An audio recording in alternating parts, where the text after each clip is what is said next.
Salut là-bas. Je suis le commandant des forces combinées de l'armée ukrainienne, Alexander Pavlyuk. La Lituanie a envoyé en Ukraine des dizaines de canons anti-aériens de petit calibre, Bofors L-70, créés il y a plus de 70 ans. Tous les déchets en Ukraine, pour le recyclage. Bofors L-70, produit en Suède, le développement d'armes a commencé à la fin de la Seconde Guerre mondiale. Les premiers échantillons de Bofors L-70 étaient prêts pour 1947. La production a commencé en 1951.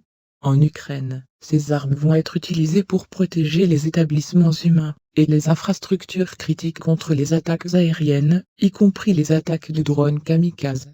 Il est à noter que Bofors L-70 peut frapper des cibles aériennes à une distance allant jusqu'à 3 km. Auparavant, il était devenu connu que la Lituanie avait commencé à fournir à l'Ukraine les canons 36 Bofors L-70. Le ministre lituanien de la Défense a précisé que les instructeurs 15, qui travailleront à l'avenir en Ukraine, ont déjà reçu une formation appropriée. Le ministre ukrainien de la Défense a expliqué à son tour pourquoi il avait été décidé de former des instructeurs, et non des opérateurs de canons anti-aériens.